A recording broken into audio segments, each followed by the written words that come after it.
আসসালামু আলাইকুম রহমতুল্লাহি ওবরকাতুহ। সম্মানিত দর্শক, বাংলাদেশের সাবেক পররাষ্ট্রমন্ত্রী ডক্টর মোমেন তার একটি সাক্ষাৎকার দেখলাম। বেশ হাসি খুশি, প্রাণোচ্ছল এবং অনেকটা আশাবাদী প্রকৃতির মানুষ তিনি। এবং যতদিন তিনি ক্ষমতায় ছিলেন ওরকম নেতিবাচক কোনো বিষয় তার সম্পর্কে শোনা যায়নি। ঘুষ, দুর্নীতি, মারামারি, কাটাকাটি, হানাহানি এ সকল বিষয়াদি তার ডিকশনারির মধ্যে নেই। সিলেটের মানুষ জনাব আবুল মাল্লা আব্দুল মহিদ সাহেবের ছোট ভাই।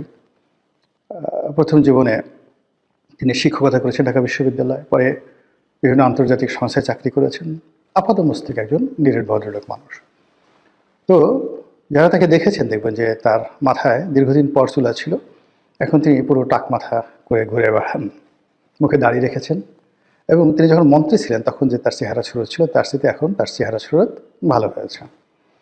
বাংলাদেশে একসময় নামকরা সাংবাদিক সুলতানা রহমান, তার যে একটা পডকাস্ট রয়েছে সেখানে তিনি যে সাক্ষাৎকার দিয়েছেন, সেখানে তার বাংলাদেশে পালিয়ে থাকা, বাংলাদেশ থেকে যাওয়া, তারপরে নাপিত দিয়ে চুল কাটানো, দাড়ি রাখা, অসাধারণ চমৎকার করে তিনি সেই বিষয়গুলো বর্ণনা করেছেন। আমি সেই বিষয়গুলি নিয়ে কথা বলবো না।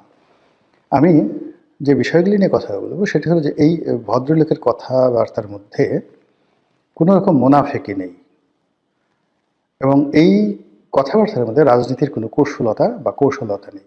একেবারে তার বক্তব্যের মাধ্যমে আপনি বুঝতে পারবেন যে এই মুহূর্তে আওয়ামী লীগ আসলে কেমন আছে, তাদের চিন্তা চেতনা কী।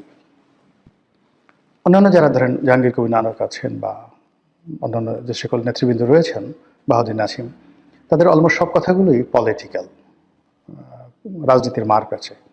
কিন্তু মোমেন সাহেবের কথা আগে যেভাবে সোজা সাপটা ছিল, এখন আরও সহজ সরল বা সোজা সাপটা হয়ে গেছে। তিনি নিজেই বলছিলেন যে তিনি সহজ সরল প্রকৃতির মানুষ। তিনি বাংলাদেশে অনেক দিন পালিয়েছিলেন এই কারণে যে তার একটা আত্মবিশ্বাস ছিল যে যেহেতু তিনি কোনো অন্যায় করেননি, কর্মজীবনে কাউকে মারেননি, কারো বিরুদ্ধে একটা মামলা করেননি, কাজেই তিনি কেন পালাবেন।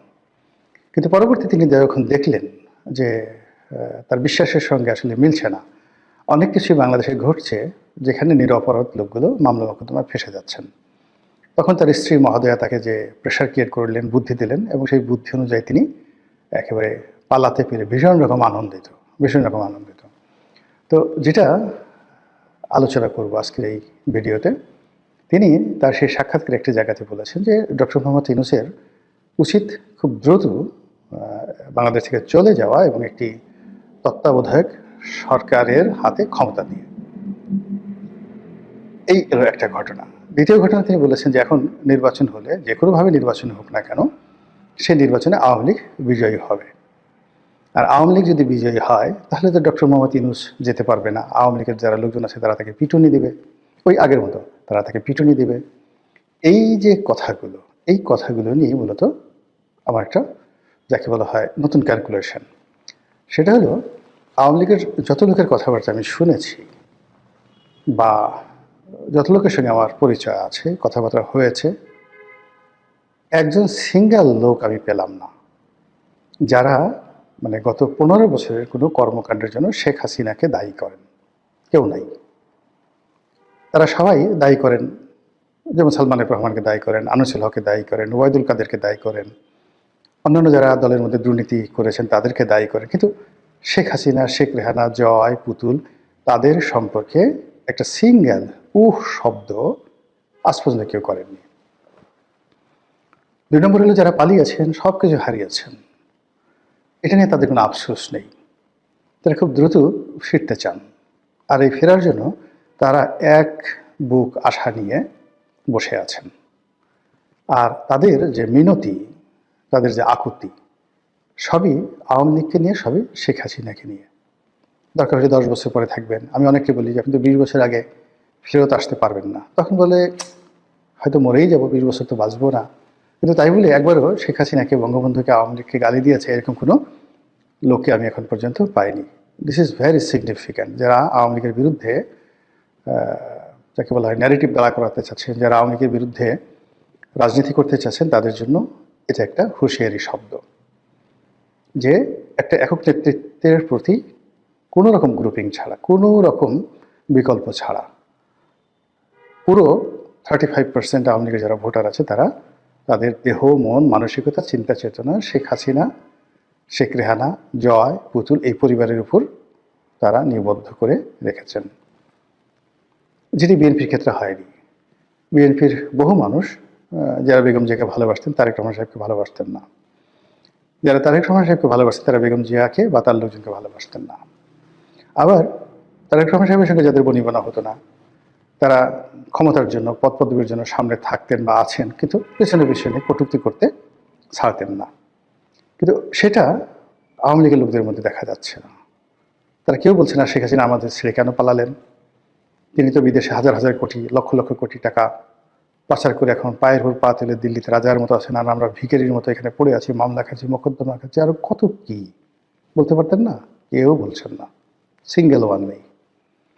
This is very very significant. Thirdly হলো যে শেখ হাসিনার দৃঢ়তা, আপনি এটিকে কনস্ট্যান্ট বলতে পারেন ইংরেজিতে, এবং কনসিস্টেন্সি, মানে তিনি যে কথাগুলো বলছেন সেই কথার উপরে তিনি স্থির আছেন, ফ্লাকচুয়েট করছেন না। আর যে কথাগুলো বলছেন ধারাবাহিকভাবে, কনসিস্টেন্সলি যেটিকে বলা হয়, ধারাবাহিকভাবে একই কথা বলে যাচ্ছেন। আমরা আশা করেছিলাম যে তিনি বিএনপির সঙ্গে একটা সমঝোতার চেষ্টা করবেন, তারেক রহমান সাহেবের সম্পর্কে ইতিবাচক কথাবার্তা বলবেন, কিন্তু যে না, ওই যে তারেক রহমান সাহেবের আম্মা মারা যাওয়ার পর তার প্রতি যে শোক জানিয়েছেন বা তার সঙ্গে কথা বলেছেন বলে আমরা যেটা শুনেছি ওই পর্যন্তই। কিন্তু এরপরে আবার তার যে রাজনীতির চিরাচরিত আক্রমণাত্মক ট্রেন্ড, সেই জায়গাটিতে তিনি আছেন।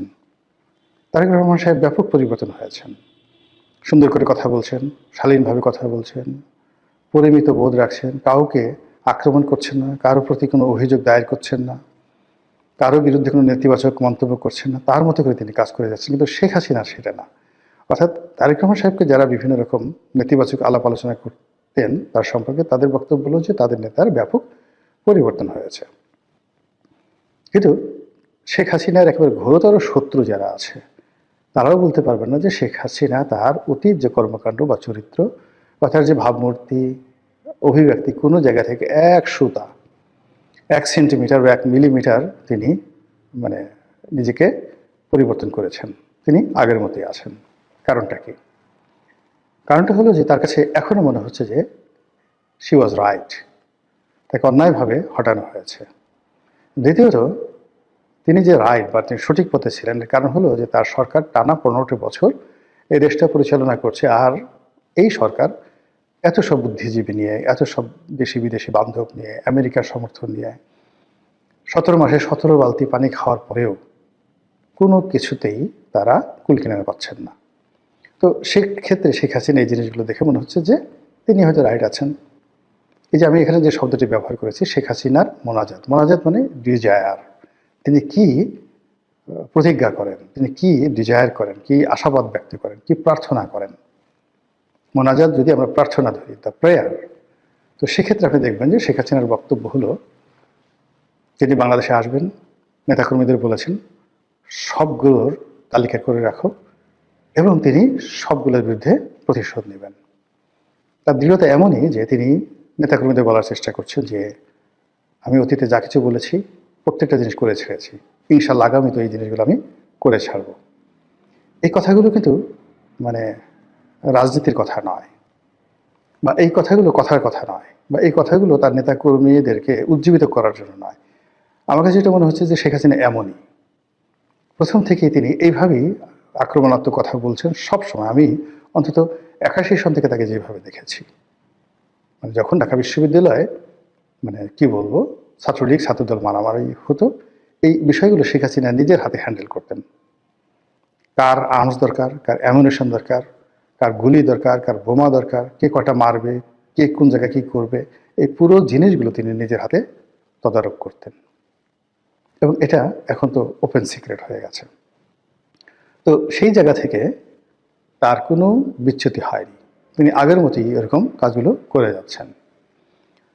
ফলে যতদিন তিনি সুস্থ আছেন, সবল আছেন, এই রাজনীতির ময়দানগুলো সংঘাতপূর্ণ হবে, প্রতিহিংসা আরও বাড়বে, এবং কোনো অবস্থাতেই শেখ হাসিনার যারা প্রতিপক্ষ তারা উনি যতদিন আছেন সুস্থ থাকতে পারবেন না। এমনকি আওয়ামী লীগের যে সমস্ত লোকজন রয়েছেন তারাও সুস্থ এবং সুস্থির থাকতে পারবেন না।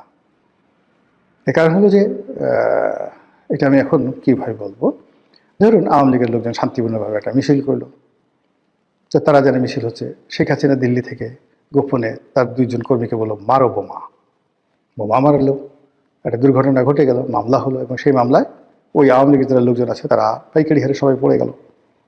এবং এই ঘটনা বিএনপির ক্ষেত্রে হয়েছে, হয়তো স্যাবোটাজ করা হয়েছে বা বিএনপির কোনো নেতা করেছেন, কিন্তু মির্জা ফখরুল শুধু একটার পর একটা আসামি হতেই আছেন, মোয়াজ্জেম হোসেন আলাল আসামি হচ্ছেনই, কোথাও কিছু হলেই হাবিবুর নবী খান সোহেল তাকে আসামি করতেই হবে, এরকম একটা ট্রেন্ড চালু হয়ে গিয়েছিল। কিন্তু আসলে যে কে ঘটনাটা ঘটিয়েছে, এটা কি ডিজিএফআই করেছিল, আওয়ামী লীগ করেছিল, ছাত্রলীগ করেছিল, নাকি বিএনপির হাইকমান্ড থেকে কেউ করেছিল, ইট ডাজ নট ম্যাটার। কিন্তু বিএনপির যারা সাধারণ নেতাকর্মী তারা কিন্তু এই অসংখ্য মামলা যে মোকদ্দমায় তারা জড়িয়ে পড়েছেন তার পিছনে কিছু না কিছু এরকম ঘটনা ছিল যেটাকে আপনি স্যাবোটাজ বলতে পারেন।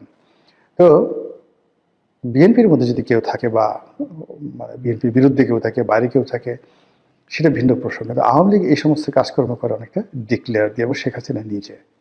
তো কাজেই সামনে যে রাজনীতিগুলো আসছে সেই রাজনীতিতে কতটা প্রতিহিংসা হতে পারে, সেই রাজনীতিতে কতটা যাকে বলা হয় অবিশ্বাস, অনাস্থা থাকতে পারে, আশা করি আপনারা বুঝতে পেরেছেন।